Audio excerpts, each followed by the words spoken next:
आप सभी को प्रेज द लॉर्ड, जय मसीह की।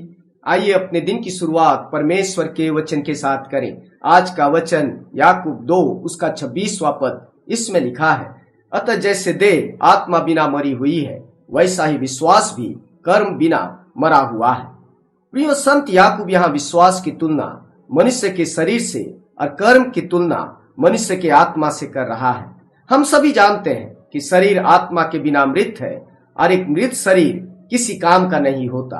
ठीक उसी तरह यदि हम अपने विश्वास को अपने कार्यों के द्वारा प्रकट नहीं करते तो हमारा विश्वास भी एक मुर्दा के समान है और उसका कोई महत्व नहीं। हाँ, अवश्य यह एक दिखावटी विश्वास हो सकता है और दिखावटी विश्वास हमारे उद्धार प्राप्ति में सहायक नहीं हो सकता। प्रियो, ये सत्य है कि हम अपने विश्वास से धर्मी ठहरते हैं, परंतु क्या है विश्वास? विश्वास परमेश्वर के अनुग्रह के प्रति मनुष्य की प्रतिक्रिया है, अर्थात विश्वास के द्वारा हम परमेश्वर के उस महान कार्य को स्वीकार करते हैं जो प्रभु यीशु ने क्रूस पर अपना लहू देकर हमारे पापों का मूल्य चुकाया है और हमें धर्मी ठहराया है।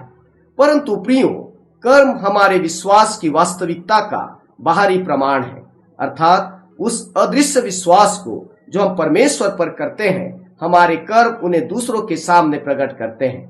अतः हम कह सकते हैं कि हम परमेश्वर के अनुग्रह और उसके लोहू पर विश्वास लाने और उस विश्वास के अनुसार कर्म करने से धर्मी ठहरते हैं। प्रियो, निश्चय ही विश्वास हमारी धार्मिकता और कर्म उस धार्मिकता का फल होना चाहिए, क्योंकि यदि हम कहते हैं कि हम विश्वास करते हैं परंतु उसके अनुसार कर्म नहीं करते तो क्या ऐसा विश्वास हमें बचा सकता है? संत याकूब कहता है कि ऐसा विश्वास जो भले कामों से प्रकट नहीं होता हमारे उद्धार का कारण भी नहीं हो सकता, और न ही विश्वास बिना अच्छे कर्मों के सच्चा विश्वास हो सकता है। प्रियो, कर्म और विश्वास एक ही सिक्के के दो पहलू हैं, या यूं कहें वे दोनों एक दूसरे के विरोधी नहीं परंतु पूरक हैं।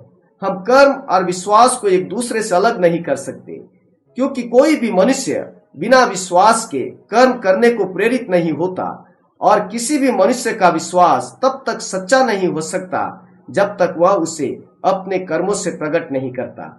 प्रियो, इस बात से भ्रमित न हो कि हम उद्धार अपने विश्वास से और अपने कर्म से प्राप्त करते हैं, परंतु स्मरण रखें कि हमारे कर्म हमारे उद्धार का आधार नहीं है, परंतु हमारे कर्म हमारे विश्वास के परिणाम अर्थात फल है, क्योंकि हम अपने विश्वास से ही उद्धार पाते हैं, कर्मों से नहीं। प्रियो, जब हम परमेश्वर के अनुग्रह अर्थात प्रभु यीशु के क्रूस के बलिदान पर जो हमारे पापों की क्षमा के लिए दिया गया विश्वास करते हैं, हम धर्मी ठहराए जाते हैं। अतः हमारी यह धार्मिकता हमारे अच्छे कामों से प्रकट होनी चाहिए। आपका दिन अच्छा हो, प्रभु आपको आशीष दे। आमीन।